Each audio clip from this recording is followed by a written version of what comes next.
같이 기도함으로 새벽기도 시작하겠습니다. 하나님 아버지, 하나님 가운데 성령의 충만함으로 하나님의 나라를 위하여 쓰임받는 우리의 삶이 되기 원합니다. 그저 나의 평안과 나의 문제와 나의 복락을 위해서 기도하는 수준의 믿음이 아니라 하나님의 나라에 참여하여 하나님의 크신 계획 가운데 가슴 뛰는 경험들을 하는 우리의 하루하루가 되게 하여 주옵소서. 예수님 이름 받들어 기도합니다. 아멘. 오늘 로마서 15장 22절에서 33절 말씀입니다. 로마서 15장 22절에서 33절까지의 말씀입니다. 그러므로 또한 내가 너에게 가려 하던 것이 여러 번 막혔더니 이제는 이 지방에 일할 곳이 없고 또 여러 해 전부터 언제든지 서바나로 갈 때에 너에게 가기를 바라고 있었으나 이는 지나가는 길에 너희를 보고 먼저 너희와 사귐으로 얼마간 기쁨을 가진 후에 너희가 그리로 보내주기를 바람이라. 그러나 이제는 내가 성도를 섬기는 일로 예루살렘에 가노니 이는 마게도냐와 아가야 사람들이 예루살렘 성도 중 가난한 자들을 위하여 기쁘게 얼마를 연보하였음이라. 저희가 기뻐서 하였거니와 또한 저희는 그들에게 빚진 자니 만일 이방인들이 그들의 영적인 것을 나누어 가졌으면 육적인 것으로 그들을 섬기는 것이 마땅하니라. 그러므로 내가 이 일을 마치고 이 열매를 그들에게 확증한 후에 너에게 들렸다가 사바나로 가리라. 내가 너에게 나아갈 때에 그리스도의 충만한 복을 가지고 갈 줄을 아노라. 형제들아, 내가 우리 주 예수 그리스도와 성령의 사랑으로 말미암아 너희를 권하노니 너희 기도에 나와 힘을 같이하여 나를 위하여 하나님께 빌어 나로 유대에서 순종하지 아니하는 자들로부터 건짐을 받게 하고 또 예루살렘에 대하여 내가 섬기는 일을 성도들이 받을 만하게 하고 나로 하나님의 뜻을 따라 기쁨으로 너에게 나아가 너희와 함께 편히 쉬게 하라. 평강의 하나님께서 너희 모든 사람과 함께 계실지어다. 아멘. 어제에 이어서 바로 이 로마 교회에 편지를 보내게 된 이유, 바로 그들이 하나 되어야 된다. 그리고 내가 하나님의 계획 가운데 과거로부터 쓰임받고 있고 또 오늘 본문에서 보는 것처럼 미래에도 하나님께 쓰임받고 있는데 이 커다란 계획, 하나님의 커다란 그림에 너희도 동참하기를 원한다. 이게 이 편지의 이유죠. 그래서 이제 앞으로 하나님의 계획 가운데 내가 예루살렘에 들렸다가 스페인 서바냐까지 땅끝까지 이방인들에게 복음을 전하려고 갈 때에 로마에 내가 들릴 것이다. 이렇게 말을 하죠. 세번역으로 23절, 24절 보면 이렇게 말씀합니다. 그러나 이제는 이 지역에서 내가 일해야 할 곳이 더 없습니다. 여러 해 전부터 여러분에게로 가기를 바라고 있었으므로 내가 스페인에 갈 때에 지나가는 길에 여러분을 만나보고 잠시 동안만이라도 여러분과 먼저 기쁨을 나누려고 합니다. 그 다음에 여러분의 후원을 얻어 그곳으로 가게 되기를 바랍니다. 그렇죠. 로마에 들려서 그들이 또 이 사도 바울의 선교 여행에 동참하고 또 지원하고 그러면서 후원을 얻어서 서바나 바로 스페인까지 가게 되기를 바란다. 하나님의 역사의 큰 그림에 같이 동참하기를 바란다. 라는 거죠. 근데 이제 서바냐, 그 스페인으로 가기 전에 먼저 예루살렘에 들려야 된다. 그 예루살렘에 아주 그 당시에 기근 때문에 어려웠던 가난한 성도들이 예루살렘 교회에 많았어요. 그래서 그 예루살렘 교회를 위한 구제 헌금을 전달하려고 예루살렘에 가야 된다라는 거죠. 세번역으로 25절, 26절. 그러나 지금 나는 성도들을 돕는 일로 예루살렘에 갑니다. 마케도니아와 아가야 사람들이 기쁜 마음으로 예루살렘에 사는 성도들 가운데 가난한 사람들에게 보낼 구제금을 마련했기 때문입니다. 그렇죠. 참 이게 아름다운 장면 아닙니까? 이방인의 교회들이 이제 예수님을 영접하고 일면식도 없고 알지도 못하는 예루살렘 성도들을 위하여 자신들도 어려운 가운데 그 구제금을 마련하여 사도 바울 편에 보내고 있는 거죠. 그걸 보면서 이방인의 제사장이 되고 이방인의 사도가 됐던 사도 바울은 어떻게 가슴이 뛰지 않을까요? 야, 이거 하나님의 일이 이루어지고 있구나. 그게 이사야 우리가 66장 18절부터 21절까지 그 사도 바울이 이 그림, 이사야 66장의 그림으로 그 하나님의 큰 계획과 경륜을 설명하지 않았습니까? 다시 한번 읽어보면 이사야 66장 18절에서 21절 세 번역입니다. 내가 그들의 일과 생각을 알기에 언어가 다른 모든 민족을 모을 때가 올 것이니 그들이 와서 나의 영광을 볼 것이다. 그리고 내가 그들 가운데 징표를 두어서 살아남은 자들을 스페인, 뿔, 활 잘 쏘는 룻, 두발, 야완 민족들과 나의 명성을 들은 적도 없고 나의 영광을 본 적도 없는 먼 섬들에게 보낼 것이며 그들이 나의 영광을 모든 민족에게 알릴 것이다. 마치 이스라엘 자손이 주의 성전에 바칠 예물을 깨끗한 그릇에 담아서 가져오는 것과 같이 그들이 또한 모든 민족들로부터 너희의 모든 동포를 나 주에게 바치는 선물로 말과 수레와 가마와 노새와 낙타에 태워서 나의 거룩한 산 예루살렘으로 데려올 것이다. 주님께서 말씀하신다. 그리고 나도 그들 가운데서 제사장과 레위 사람으로 삼을 자를 택하여 세우겠다. 주님께서 말씀하신다. 그렇죠. 여기도 스페인이라는 말이 나오는데 하나님을 전혀 듣지도 못한 그들 가운데 하나님의 말씀이 전해져서 그들이 하나님의 영광을 보기 위하여 그 예루살렘으로 모두 다 나오게 될 것이다. 그리고 그 가운데 내가 제사장, 이방인 가운데 제사장과 레위 사람으로 택할 자들을 선택할 것이다. 그러니까 이 말씀에 따라서 지금 이방인의 선교를 바울이 헌신하고 있는 거예요. 그런데 지금 이제 시작되고 이제 달려가고 있고 스페인이라는 땅끝까지 이제 가야 하는데 이방인의 교회들 마케도니아와 이 아가야의 이방인 성도들이 그 예루살렘 성도들을 위해서 헌금하고 연보하는 거, 이게 어떻게 보면 이사야 66장의 커다란 계획에 어떻게 보면 조그마한 사고금과 같고 조그마한 물주기가 트인 것 같은 장면이라는 거죠. 이 하나님의 계획이 벌써 조금씩 이루어지고 있습니다. 얼굴도 알지 못하는 예루살렘 성도들을 위하여 그렇게 기꺼운 마음으로 사랑으로 구제하는 이방인들의 이 교회들의 헌금과 연보가 이사야 66장에 하나님이 이루실 놀라운 역사에 그 조그마한 물주기의 시작이 아니고 무엇이겠습니까? 이렇게 이야기하는 거죠. 그래서 27절은 저희가 기뻐서 하였거니와 이방인 교회들이 또한 저희는 그들에게 빚진 자니 만일 이방인들이 그들의 영적인 것을 나눠 가졌으면 육적인 것으로 그들을 섬기는 것이 마땅하니라.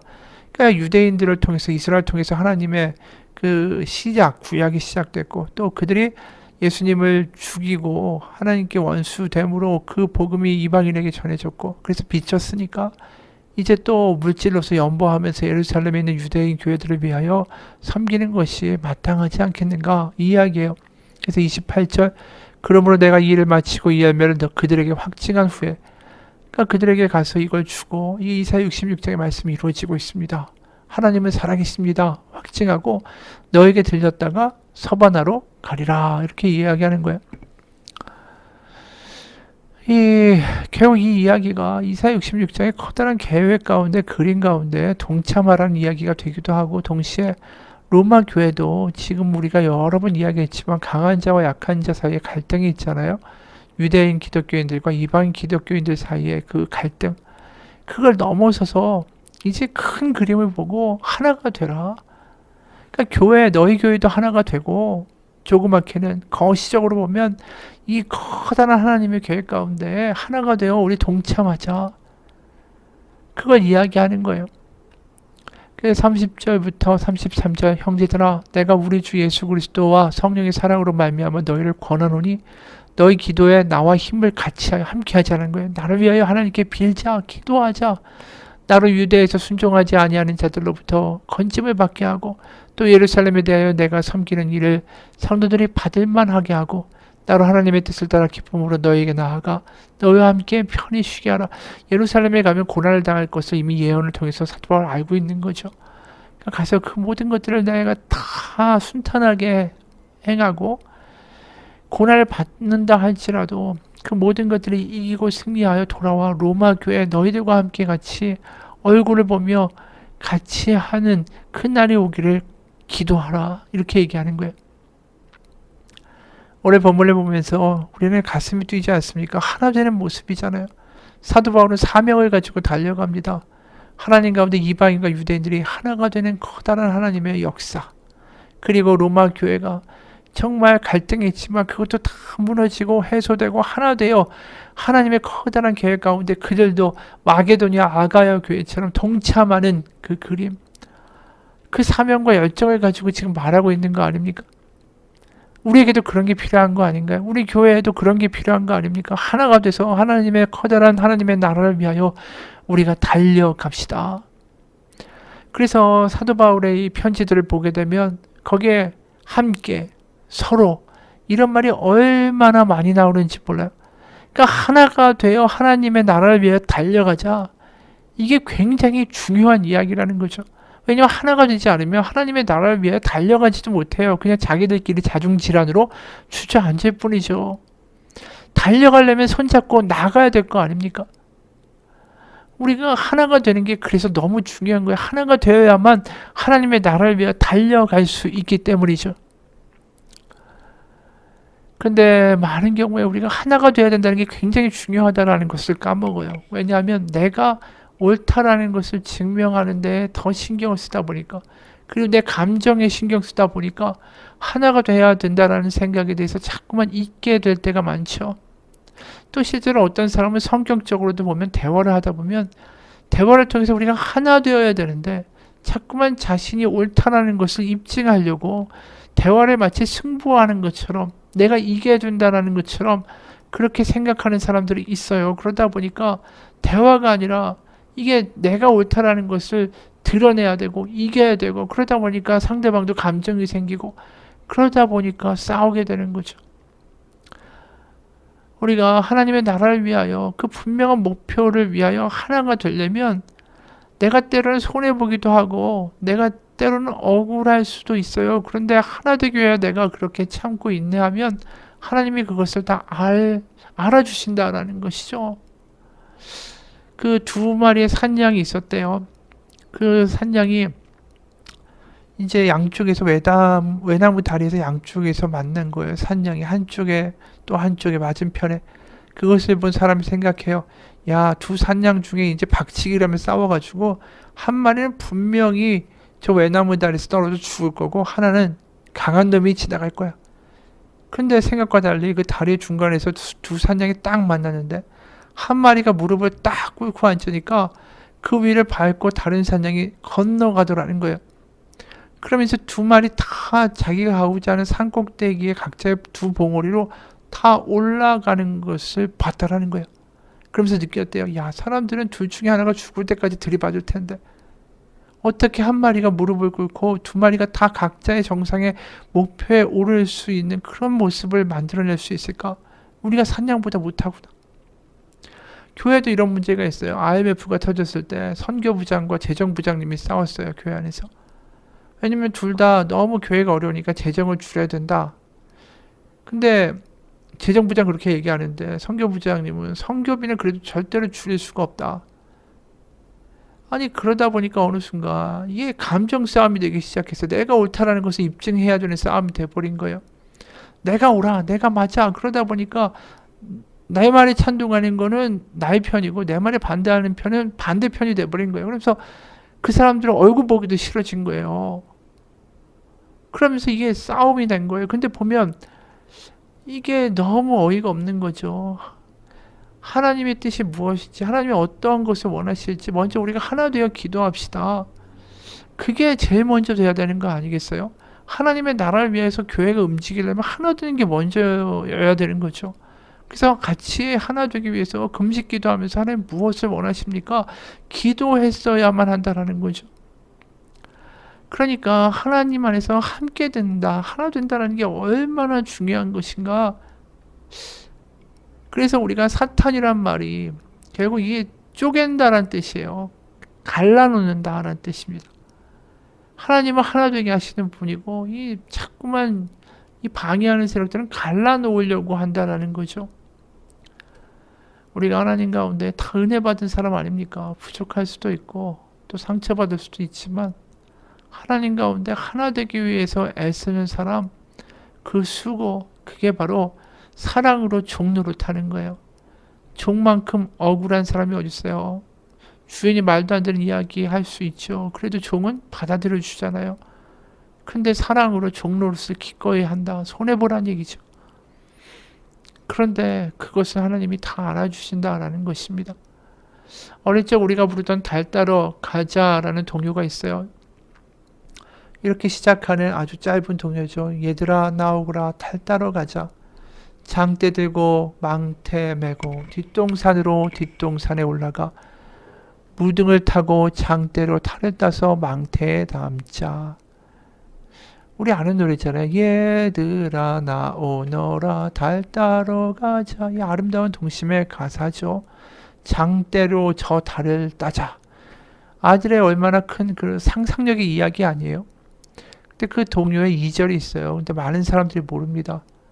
그 2절은 단순히 아이들이 그냥 철없이 상상력으로 막 달 따러 가자라고 하는 낭만적인 노래가 아니에요. 달 따러 가자는 이유가 나와요. 저 건너 순이 내는 불을 못 켜서 밤이면은 바느질도 못한다더라. 얘들아 나오너라 달 따러 가자. 순이 엄마 방에다가 달아드리자. 아이들이 재미삼아서 달을 따러 가자고 하는 게 아니었습니다. 우리 친구 순이네가 너무 가난해서 불을 못 켜니까 먹고 살려고 바느질하는데 그것도 못한다니까 그 캄캄한 밤을 밝히기 위해서 달을 따라 가자라는 것이죠. 보름달만큼이나 환하고 서로 사랑하는 마음이 이 아이들의 마음이었다라는 것이죠. 그게 우리 교회의 모습이 되어야 되지 않을까요? 그게 우리가 하나가 되는 모습. 하나님이 그 모습을 보면서 얼마나 기뻐하시겠어요. 하나님을 사랑하고 이웃을 내 몸과 같이 사랑하는 그 모습. 하나님이 보기에 너무 좋구나. 세상을 창조하시고 창세기에 보시기에 좋았더라 하는 그 하나님의 감탄과 경탄의 그 말씀이 우리 교회를 보시면서 우리 공동체를 보시면서 하시는 말씀이 되기를 주님의 이름으로 축원합니다. 하나님 아버지, 우리가 살아갑니다. 살아가면서 부딪히기도 하고 오해하기도 하고 여러 가지 문제들을 맞이하지만 하나 되는 싸움에서 승리하기 원합니다. 다시 하나 되게 하시고 하나 되어 하나님의 나라를 위해 달려가는 우리의 교회가 우리의 공동체가 되게 하여 주옵소서. 하나 되어 나아가는 공동체 가운데 하나님의 성령의 기름을 정말 물붓듯 부어주셔서 하나님의 은혜로 말미암아 항상 충만한 하나님의 은혜의 강이 흘러가는 우리의 신앙 공동체가 되게 하여 주옵소서. 살아계신 우리 주 예수 그리스도의 이름 받들어 기도합니다. 아멘. 하늘에 계신 우리 아버지, 아버지의 이름을 거룩하게 하시며 아버지의 나라가 오게 하시며 아버지의 뜻이 하늘에서와 같이 땅에서도 이루어지게 하소서. 오늘 우리에게 일용할 양식을 주시고 우리가 우리에게 잘못한 사람을 용서하여 준 것 같이 우리 죄를 용서하여 주시고 우리 시험에 빠지지 않게 하시고 악에서 구하소서. 나라와 권능과 영광이 영원히 아버지의 것입니다. 아멘.